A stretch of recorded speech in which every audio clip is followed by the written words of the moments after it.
The National Prosecuting Authority has declined to prosecute ANC Secretary General Fikile Mbalula over a holiday he took to Dubai while he was the Minister of Sport. In December 2019, the Public Protector released a report stating that the NPA should look into the allegations that Sedgars Sports funded Mbalula's trip to Dubai between December 2016 and January 2017. The report claimed 2 payments had been made from a bank account linked to Raymond Uniform. The NPA says after police investigations, they decided to decline to prosecute anyone as there's no evidence supporting the allegations of criminal activity. Let's get some reaction now from Bateman, who's the spokesperson for Afriforum's Prosecuting unit. Barry, thanks for making time for us. Why do you as Afriforum believe this decision by the NPA is not only irrational but wrong in law? Good afternoon, Clement. Well, in the letter that we received yesterday from Director of Public Prosecutions in Gauteng, Advocate Sibongile Nyathi, he provided 2 reasons for why the NPA has declined to prosecute this matter. The first reason, he says that that the money that was paid to Fikile Mbalula's account, or to pay for this trip, was a loan. They say that it was paid back with interest. The other reason provided is that they say upon their investigation that they established that there was no quid pro quo. Now, the problem with that, Clement, and to be quite frank, this must be one of the most embarrassing letters that we've seen coming from a Director of Public Prosecutions, because the law is quite clear on this. First off, in the Prevention and Combating of Corrupt Activities Act, it states that a form of gratuity is in fact a loan. So even on the NPA's own version that they accept that this is a loan that was between the 2 parties, that is one of the definitions of a gratification. The other aspect, Clement, is that they say that there was no quid pro quo between the parties. But in the State versus Jackie Salibi, which head of our unit, Advocate Nyathi, prosecuted and is well familiar with the law, it was established there that there need not be a quid pro quo. And I'm going to just quickly read this to you, Clement, what Judge Snyder's found in the appeal. He says that the appellant, this being Jackie Salibi, must have realized that Glenn Agliotti's generosity and the payments he received from him created a dynamic whereby he, in his post as a head of the nation's police service, would be indebted to him and he would have to remain willing to do him favors. So Agliotti didn't, or Jackie Salibi didn't actually have to do anything. The mere acceptance of the money in that instance was enough to create the dynamic, and that meets the requirement for corruption. So it's any wonder why we have such a poor record in prosecuting corruption in this country is because our prosecutors have a very dim understanding of the criminal prosecution of these matters in any case. Yeah. How complex and complicated is this matter, Barry? Because I imagine the NPA didn't just want to establish conflict of interest. That's pretty easy to establish, but they wanted to establish whether or not there is criminality. So isn't that test then higher and more complex to get through? We don't believe so. This is an uncomplicated case. It involves a straightforward transaction. There are 1 or 2 transactions of money being moved. The money was paid from Raymond Uniforms, which is linked to Sedgars Sport. Yusuf Dokrat is the director involved. Those are the people that would be engaged with.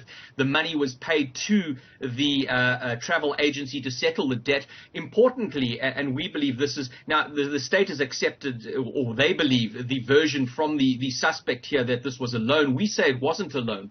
And as was found by the Public Protector in her investigation, that Mbalula only started paying back the money to the Dokrats after myself, at the time at Eyewitness News, started asking questions about the actual trip. So there was no intention to settle that money prior to that. So we say this is an uncomplicated matter of corruption. And the 2 reasons cited by the NPA for not wanting to prosecute, they simply do not make sense. It's not supported by law, and it's simply irrational. And let's talk about the details of that loan, because as you indicate, the Public Protector believed that had the story not been exposed, the money wouldn't have been paid back. Did Fikile Mbalula, or even the people who were lending him that money, provide evidence that there was a discussion around a loan, so that we don't get to the suggestion then that Fikile Mbalula decided to pay back this amount of money and pretend it's a loan after the story and the details were revealed and exposed? It's a very important question you ask, Clement, and the answer there can be found in the Public Protector's investigation. And she asked these questions about the loan agreement. Initially, Fikile Mbalula was reluctant to provide any details, but upon being pushed, he eventually did. There were several meetings.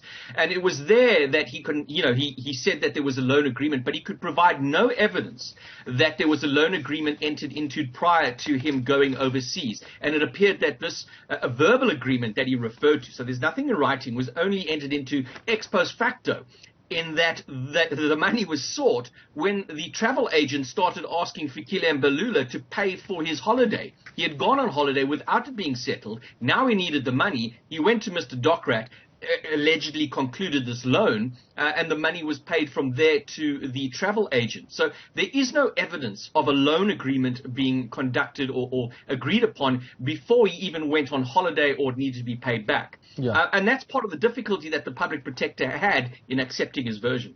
You spoke earlier about the precedent that's been set in the courts around this issue of quid pro quo and whether that must be established first for the case of corruption to be met.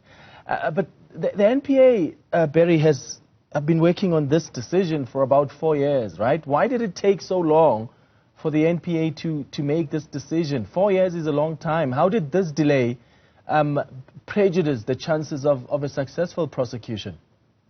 Well, any passage of time, unfortunately, prejudices a prosecution. Memories fade, documents get lost, and the like.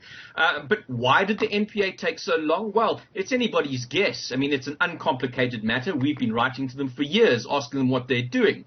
But you can also imagine the ascendancy, the rise of Fikile Mbalula within political circles, and you look at his standing now as the ANC Secretary General and his proximity to the president in the country, and you can start, making assumptions on why this matter has taken so long and why, in fact, they have not decided to prosecute the matter. So you can infer that there might be political considerations. The NPA will say no, that they're just going through all the due processes. But I think the public should decide on what they believe to be the true version there. We have ours, and we will continue to be asking these questions. But ultimately for us, Clement, what's important is that justice must be seen to be done. We believe that Fikile Mbalula has a criminal case to answer to, and we will continue to push on this particular matter. How are you going to continue to push? What options are you considering? Well, we're first going to have a thorough look and a discussion related to this decision of the NPA. I've cited those two reasons that they provided. So those are their reasons that provided. Our prosecutors, advocates Harry Nell and Phyllis Foster, they'll certainly sit down and look at this here. We might have to, now I don't know exactly this is the route, we might have to first exhaust all internal routes. In the letter to us, there is an option there to appeal the decision, and that will eventually go up to the National Director of Public Prosecutions, Shamila Batoy, to make a decision on. So we might have to exhaust those routes before we actually start considering external routes and approaching the courts. All right. Barry Bateman, spokesperson for Afriforum's prosecuting unit, thank you for making time for us.